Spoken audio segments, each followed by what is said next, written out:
2, 3, 4 অভিশাপ নাকি রহমত? আপনি জানেন কি একাধিক বিয়ে নিয়ে আমাদের সমাজে কত ভুল ধারণা প্রচলিত আছে। অনেকেই মনে করেন একাধিক বিয়ে বোধহয় সুন্নত, কিংবা কেউ কেউ আরও আগ বাড়িয়ে ফরজ ওয়াজিব টাইপের কিছুও মনে করেন, অত্যন্ত ফজিলত সমৃদ্ধ কাজ মনে করেন কেউ কেউ। আবার আছে উল্টো দিকের প্রান্তিকতাও। কেউ কেউ মনে করেন এটা অত্যন্ত ঘৃণিত কাজ, কোনো ভালো মানুষ এই কাজ করতে পারে না। যদি কেউ একাধিক বিয়ে করতে চায়, নিঃসন্দেহে তার চরিত্রে কোনো সমস্যা আছে। কিন্তু ইসলামের অবস্থানটা আসলে কি?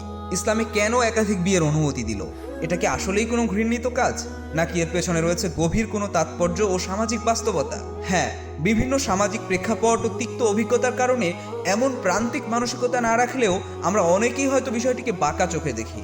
অনেক ক্ষেত্রে বিষয়টা হয়ে দাঁড়ায় একটা ট্যাবু, এ বিষয়ে যেন কথাই বলা যাবে না। কিন্তু মিশরীয় স্কলার ও সোশ্যাল অ্যাক্টিভিস্ট উস্তাজা রনিয়া হাশিম এই বিষয়টিকে ব্যাখ্যা করেছেন ভিন্ন আঙ্গিকে। পাঠকদের জন্য এ বিষয়ে নানা প্রশ্নের উত্তর তুলে ধরার চেষ্টা করেছেন এই বইয়ের মাঝে। একজন নারী হিসেবে নারীদের সাইকোলজি, চিন্তা, চেতনা, অনুভূতি কিভাবে কাজ করে, এই বিষয়গুলোকে সামনে রেখে বাস্তব উদাহরণের আলোকে তিনি তুলে ধরেছেন সুন্দর কিছু ব্যাখ্যা।